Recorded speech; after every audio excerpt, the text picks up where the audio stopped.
Welcome to the Geek Freaks Podcast. Before we get started, make sure to hit the subscribe button on Spotify, Apple Podcast, Google Podcast, Breaker, Castbox, Stitcher, and all other platforms you may be tuning in from. In the spirit of National Cybersecurity Awareness Month, we have split the first 3 episodes for the month of October into a 3-part series. Last week, I, as well as our project leads, Nick and Thony, discussed how cyber attackers are accessing our data, and now we're moving on to the what's. Here is the 3rd part of our cybersecurity series, what you should do to fight back against cyber attackers.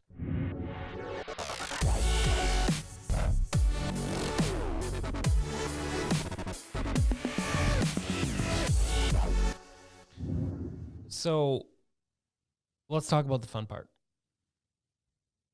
Fighting back. Doing what we can to stop this from being bad for us. Give me your top couple things that we can do off the top of your heads. I have a list. I'm sure you guys do too, but I think the number one thing is just making sure your passwords are very secure. So you're not using simple phrases or, the typical password as a password. All dogs go to lunch. Something like that, right? Yep, that's how it goes. Well, or anything that's related to what time of year it is and what year it is. Like, you don't know how many times I've seen those password words. Spring 2018, capital S. Yeah, man. Or that's my go-to.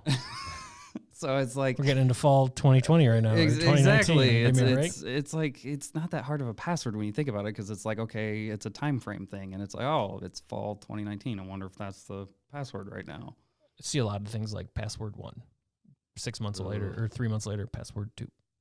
Well, what was the list recently? What was the number one? Was it password 1, 2, 3 with a capital P? Oh, probably. Let me look that up. So my list is education, right? To train the users what to look for and what not to do. Proper firewall protection with IPS. So something that's going to do a little bit more than just passing traffic. A next-gen antivirus, right? So we know that traditional antivirus is still good and it still does its job, but there's the EDRs and stuff. The applications and the antivirus that will actually hunt for the threats instead of just letting them launch and do their thing. Local backups on-prem and remote, so making sure you're safe. 2-form factor authentication, I think, goes a long way for login, and for, it's protecting our bottoms on logins all the time. And then rights and passwords are on my list. So what do we need rights to? What do we actually need rights to? Versus like, hey, you're an admin, do whatever you need to do. Because it doesn't make sense anymore. Doesn't. Well, and that's also when you think about it, it's a layer of protection, because if you clicked on something and it's only supposed to be a Word document, all of a sudden it pops up saying, hey, this wants to install. You need to give me credentials so I can install. You're like, oh, that's definitely not what it's supposed to do. Yeah, and it's I don't know. And then what happens? You click it again. Well, I mean, not if the user's been properly trained, because then they're going, oh, I don't have credentials to do that. No, I get it. But most part of the people be like, click that again. I'm just going to keep clicking until this gets installed. I mean, there is click. But I looked it up last year, 2018. The number one worst password was 1, 2, 3, 4, 5, 6. Shouldn't be allowed ever. No. So let's first. We'll go down my list. Does anybody else have anything to add to that list of 5, 6 things? Education, networking equipment, passwords. Keep up with updates. Updates every Tuesday, right? Every Tuesday. Okay. So phishing. How do we battle phishing, boys, girls, everybody? Trying to be inclusive. Even though it's 3 guys at a... Well, yeah. There's people listening that may be ladies. That one is that one I'd squarely put under training, because when you think about it, the phishing, it's you're never going to 100% get them with any kind of spam filter, because they're constantly changing them to try to weed them out. So you're always going to have some get through. So I think your bigger way to stop that is training. Yeah, and I put buy training through a partner provider, something like that, like KnowBe4 or Fishbox, or any phishing simulations that you can do. Because the more they know, the better they're going to be off. We get a lot of customers that get emails from the CEO at it'd be Ron Harris, and my email address is bigpimpdaddy12@yahoo.com. And that's not my email address. It'd be awesome if it was, but it's not. But you just see in Outlook, you see it says Ron Harris, and you're like, oh, this is Ron Harris. What's going on? And I'm like, hey, give me those scratchies, baby. Well, the worst thing is when you think about it, the mobile version, like on your phone, Outlook doesn't even show you or give you the ability to look at the email address. It's only the display name. Yeah. Really? I'm finna to check right now. Unless they've updated that. The last time I checked, that was all you could see. You really couldn't see the email address. Oh, no, you can see the email address now. Oh, okay, they must have changed that. With the newest version, you can. Yeah, but some of them, I know Apple, you can't. Outlook, so we're all big Outlook people here, but Outlook now you can do that. And I think even if you send quarterly emails to your staff, that's like a free option. Maybe you can't afford the training, but just to be like, hey, be on the lookout. There's certain websites, I can't list them off the top of my head, that say like, hey, this FedEx phishing thing's going on, so prepare your staff. Because like Christmas time, holiday time, anything like that, you get those, your FedEx package was delivered, click here. That's a form of phishing. Yeah. Or here's your PayPal receipt, log in to look at it. That's phishing. And I think if you just train people to look at for the websites, which are all very convincing, and the emails, which can be very convincing, you just need to kind of give people exposure to it in a non-threatening fashion. I mean, the other part of that is it could just say, hey, I've got coupons for XYZ. Come click on it. There's people that do it, especially around Christmas time, because they're like, ooh, I could save some money. Hell yeah. Everybody wants to save a little bit of money. So like the 5 things that to look for like spoofing or, I guess, warnings. The email sent from someone inside the organization or from a customer, vendor, or partner, which is very unusual or out of character, right? So Ron Harris, saying, Tony, I need some scratchers, go to the store. I mean, you'd probably do it because I do wild things, but you shouldn't. I would more than likely double check with you first. And that's I think that would warrant a phone call. Yeah. Like, what's up, like, bud? Receive an email with a hyperlink that is misspelling of a known website. Well, because, again, if it's me, I misspell things all the time. You guys are going to be like, oh, yeah, he wants to go to the factbook.org. Maybe. Probably not. I wouldn't spell it that bad. Well, so even some of the links that you see, then some of those like phishing emails you're talking about, they are really close to the original. They're only usually off, like some of the ones I've seen are only off by like 1 letter. Oh, I know. It's super And you got to really read closely, or even you're like, oh, yeah, that looks legit. But the part is people don't know how to hover over it to see where the link's going before they click on it, right? Yeah. So they're clicking on it. They're on the adventure, baby. Bill and Ted. All it says is click here to log in. Yep. Yeah. Behind that is actual web address where it's, we going them directly to. And we going. There's nothing. You can't go. You're going now. The trip started. The car's going down the road. Once you go. There's no going back. There's no brakes on this, baby. That's right. Did I receive an email that normally get during work hours, but it was sent at an unusual time, right? I don't anymore, but I used to do a lot of work at night, and you guys would all get emails. So it's not out of the ordinary for me. Yeah. But like other people are probably not getting emails from their bosses at 2, 3 o'clock in the morning. I'm trying not to do it anymore either way. Is the sender asking me to click on a link to open an attachment to avoid a negative consequence or to gain something of value? So that goes back to your coupons. Yep. Want some coupons? Yes, I do. Click on this. Oh, damn it. I got got. I don't have a business relationship nor past communication with the sender. So that's something to be mindful of too. Like, do I know this person? Because some people are just like, hell yeah, coupons, baby. I don't know who Victor Brom is, but he sent me some coupons and I'm going to get them. So be aware of urgency. Check for spelling errors. Consider the salutation. Like a lot of phishing emails are like, Sir Ron Harris. Like, I'm not a sir anywhere. Or Dr. Ron Harris. That'd be cool, but I'm not. Don't trust the display name. Look at the actual email address. If it does seem shady, make sure you check that. Don't believe everything you see. That goes back to the coupons. Check the email signature, that kind of stuff. Anything to add about phishing? Not that I can think of. No. And then what happens if you get one? Let your provider know so they can block it. Immediately. Yep. Don't click on the links. So there's ongoing education wrapped around this, right? So there's Know Before, which we use, is great. We've been testing a couple customers every month, and they're getting better. We've seen a huge improvement on that. Then there's the fish line from Barracuda, which we haven't used, and then there's like Phishing Box, which is free. Duo has a free phishing test you can do. So there's all kinds of things for people to do. But I think it's important that they do test people. We did a test a long time ago about Slack. Remember that? And you guys clicked on it? Yeah, I do remember that. Yeah. Get emails from me? It's not good. Not good. I do send out real emails. What else? Physical threats. So the edge, the perimeter of your network, the firewall that's out there. I put a picture of a Linksys, and I said, if you have this, you need to go back to the store and buy a real firewall. Well, preferably not one off a Best Buy shelf. Preferably. Well, I get that, and it will work in a jam in a pinch. It will in a jam, but like they're not as like thorough as something like we use, like the Meraki, which has the intrusion detection prevention and the alerts basically when it detects that somebody has gotten in. So you want something that goes a little bit deeper.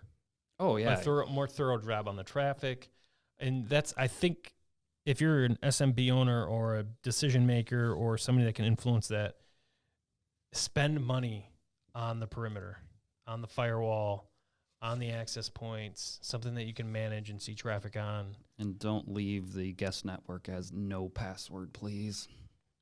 That still happens? Oh, yeah, that still happens.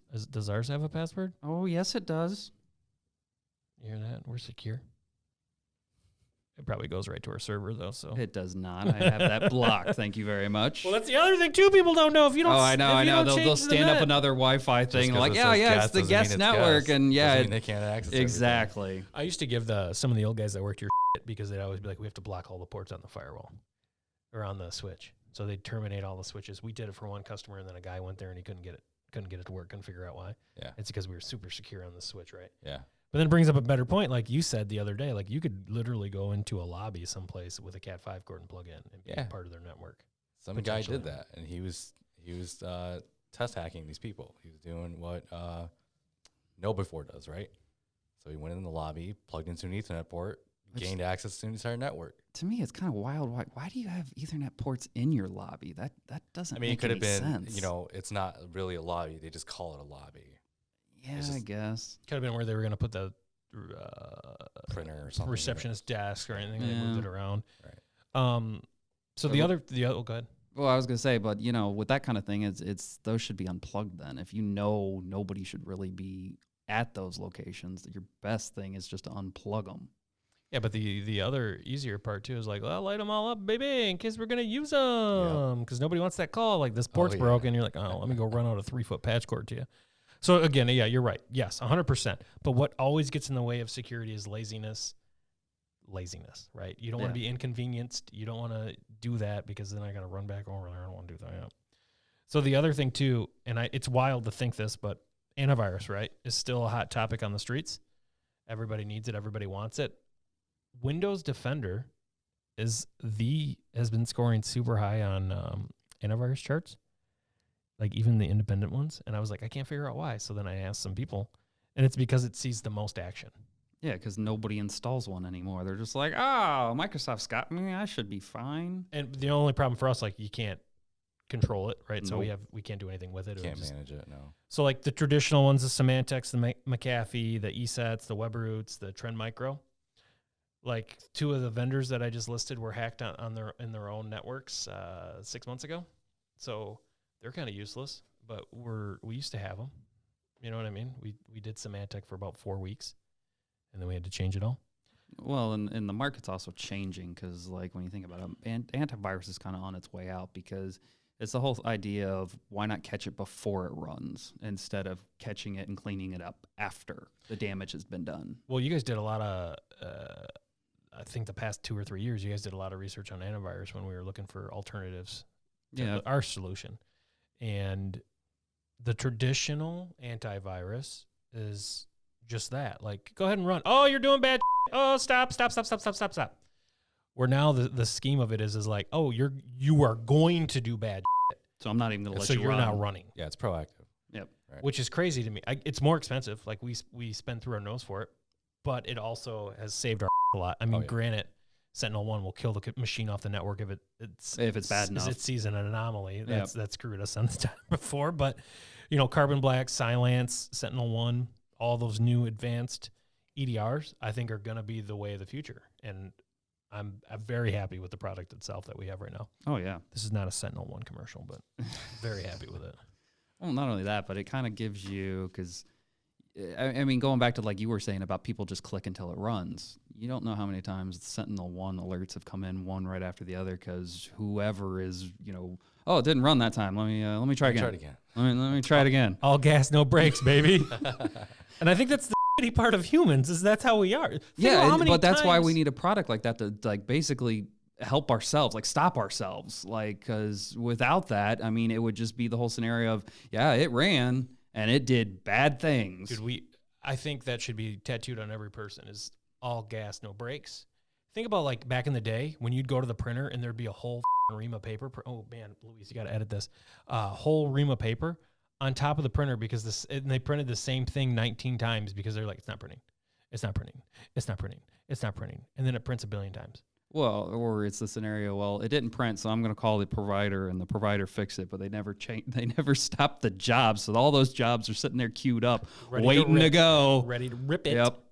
So now that we're covering the edge with the firewall, we're educating our users on the inside, I guess we have to talk about our existing data, right? Because that's important. That always gets overlooked, and we obviously care about it as providers.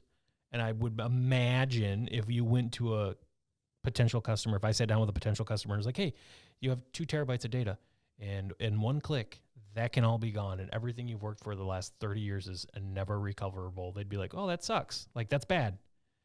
But people don't think like that until it's too late. Right. Yep. So does anybody besides me want to talk about backups? Because I have a list of backups, but I'm sure you guys have lists and stuff that you would like to bring to the table. Okay, I'm into backups. So, all right, kind of the best practices, backup daily, right? 60 days of backups available, whether on-prem or in the cloud. Get the data off-site. I think that's the most overlooked thing. Oh, yeah. That is to remove it from the building. I mean, how many times have we gone in to talk to somebody and they're like, oh, yeah, we got these tape backups that, I occasionally take home with me. Well, when's the last time you took it home? Maybe 6 months ago. Oh, yeah, and it goes back to when's the last time you tested those restores? I mean, we've had issues where we've had old backups that we needed to restore, and they work, but they don't work so good. I mean, you know what I mean? You got to put in a little extra effort to kick the tires a little bit, light the fires. Yeah. But we have to do it. It has to be in a mindset of like, okay, we got to fire this up. We got to do this.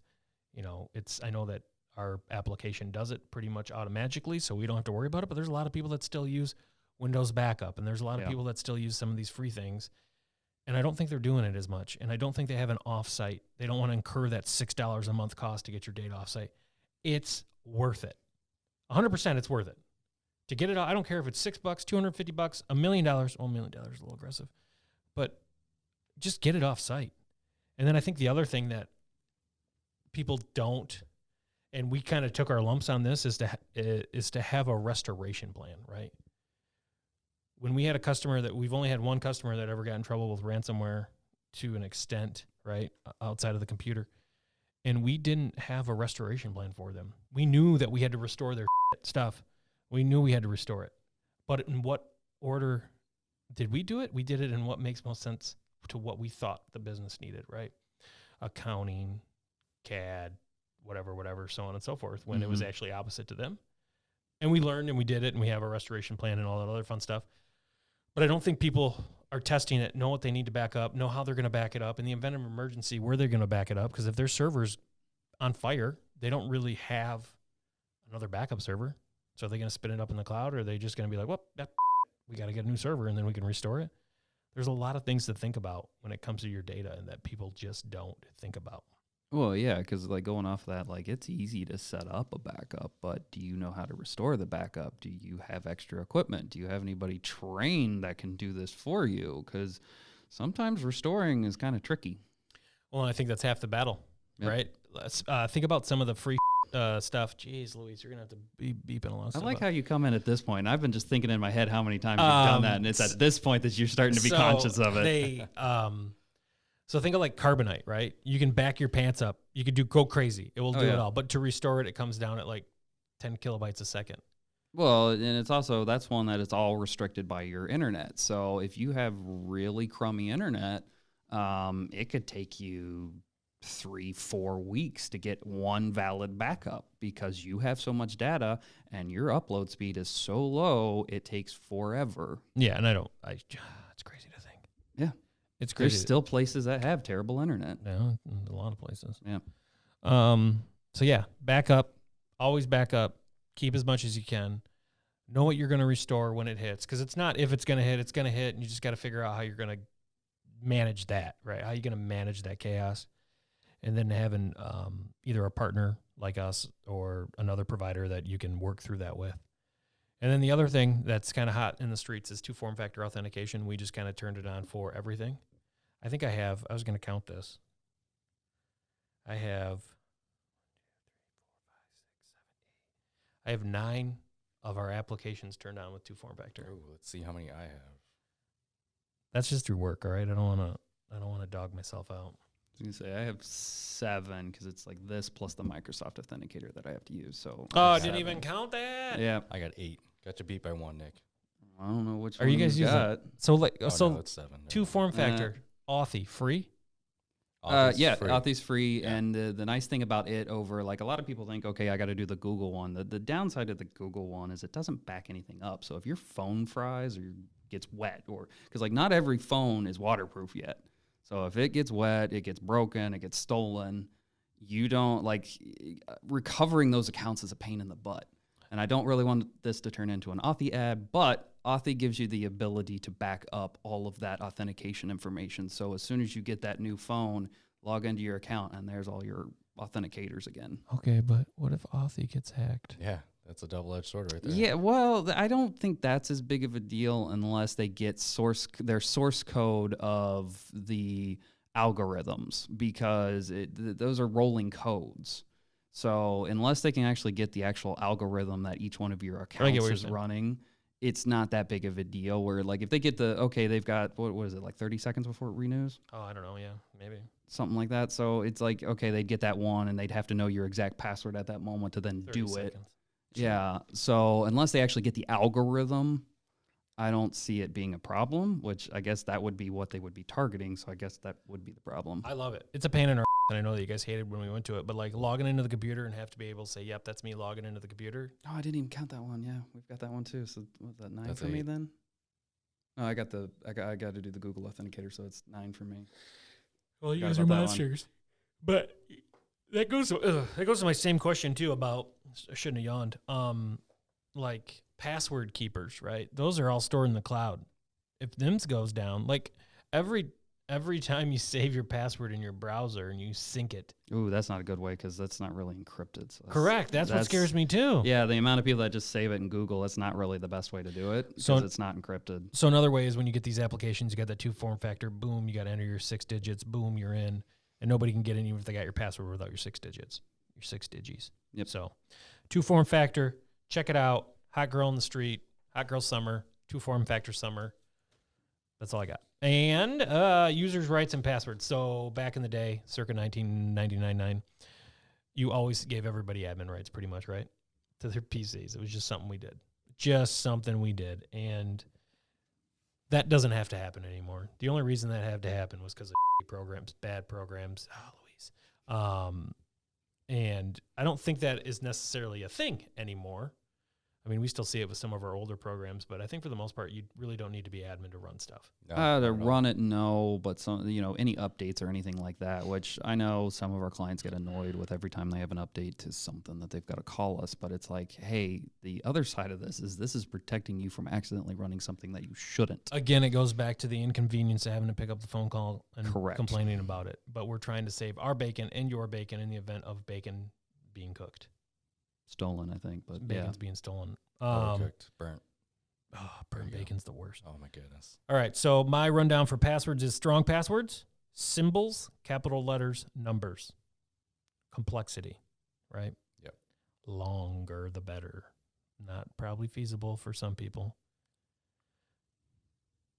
Don't make it dictionary words either. Yeah, My password's 11 characters long. that's pretty good. Symbols, letters, numbers. Unhackable. It's Blueberry 42. I was gonna say, I don't know if I'd say unhackable because I'm sure they could eventually figure it out if they had enough time. Avoid using the same password on multiple websites, because that scares the beans out of me too. Because my Gmail password I used to use for everything. So if Gmail Then gets if they burned, get that one, yeah, they get everything. because all they have to do is like hit the big stuff. Well, what if it's like a super secure password though? It's not a dictionary word. It's all characters. Yeah, but if they get burned, they still got it, right? Yeah.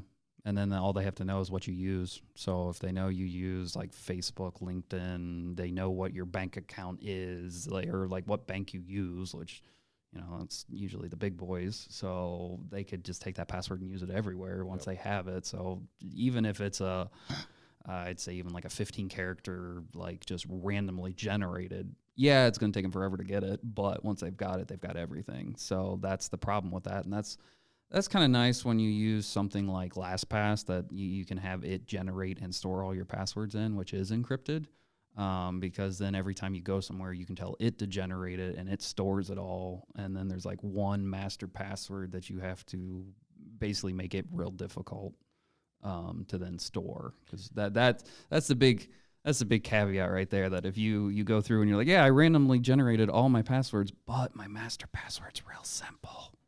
Uh-oh. And then the other thing too is never use this. I know this is like best case or whatever it's called. What's it called? Best practice. Best practice. Boom. I was gonna say best case scenario. Never use your work passwords or your home passwords and vice versa. Right. So if my Gmail gets hacked, it doesn't put in jeopardy my Office 365 or AD account. Right.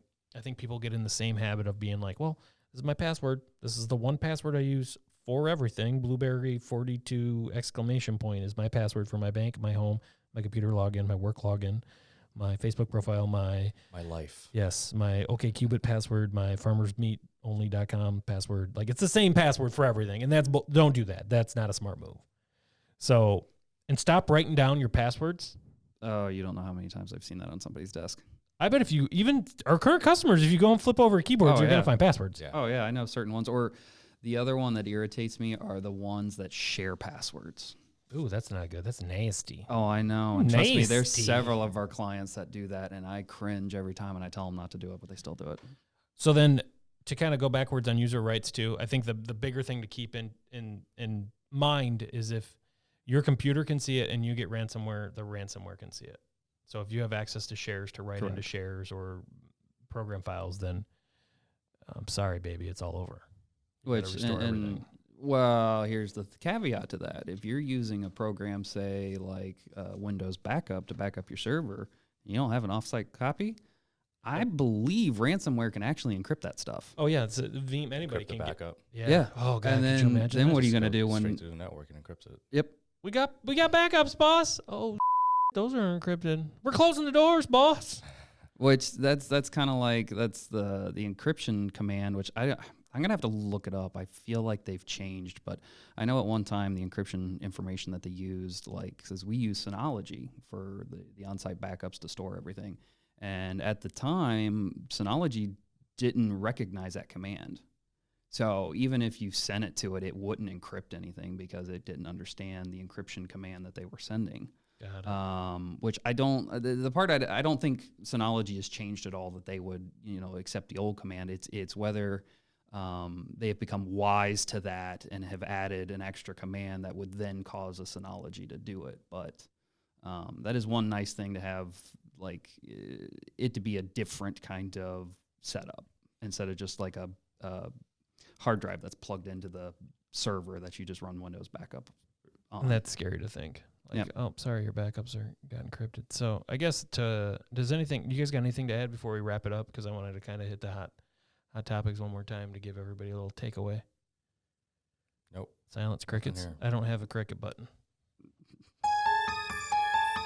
Nope, that's a scary button. So kind of the best practices, make sure you're up on your education and you're educating your staff, right? Is you're doing the know-befores. You're saying, hey, if you get a weird email, come see me before you execute on that weird email. Don't click on every ad you see. Not everybody's trying to sell you a dope pair of Keds or Air Force Ones or Jordans, whatever the case is. And just being aware of what you're doing. If you're at a trade show and you're grabbing the USB, maybe format it in some form or fashion before you actually jump into it and start executing the files on it. Just being aware of your surroundings and what you're doing with it, and be smart about your passwords. Be smart about what links you're clicking on. Hover over the hyperlink before you click it. That will give you a little bit of a preview. Backups, keep them off the network if possible. Make sure they're happening at some form or fashion of a pattern. 30 to 60 days, get them off site. rights. You don't need rights to everything, because if you have rights to it, the bad guys and the viruses have rights to it. So be mindful of that and check that sometimes. I think it'd be smart to audit some of that stuff too, but harder to do. And I don't. Did I miss anything, boys? Not that I can think of. You keep looking at that notepad like there's something good on it, and I'm waiting for that nugget to come out. Keep your equipment upgraded.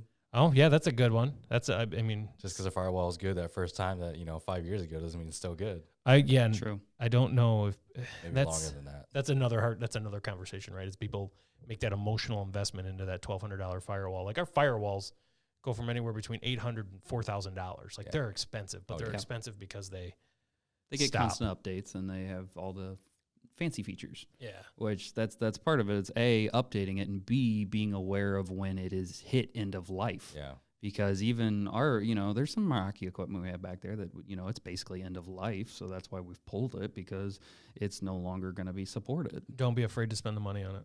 Correct. I think that's the number one thing is spend the money on the things that matter, whether it's a good backup, good firewall, good antivirus. Spend the money, because $3 here is ransomware for $6,000 or whatever it is. Well, I was going to use the Baltimore one, but yeah, like 16 million. Yeah, that's what I was going to say. Like, okay, to like protect themselves, theoretically, say it cost them $300,000. That's still a heck of a lot cheaper than what their ransomware bill was. Yeah, no, I agree, and I think we need to pay more attention to it. As a business owner, as a business, you need to pay more attention to your security, whether it's a physical threat, whether it's a computer, whatever the case is. You got to pay attention to it, because it's now something, because we're under attack every day, and they happen, unfortunately, on a daily basis. So I appreciate it, boys. Thanks for your feedback. If you have any questions for me, I'm sure I can answer them. You guys haven't? No? Okay, no questions? Cool. No, I think we're I didn't know how I wanted to wrap that up, but it wasn't with questions. So thanks for listening to the podcast. We appreciate it. Make sure to check out the next episode or the next release, and subscribe on Spotify and Google and all the other platforms that you listen on. Luis is hiding behind the camera, and I got to go. Thanks, everybody. Bye-bye. Bye. See ya. A little late on that, Tony. Yeah,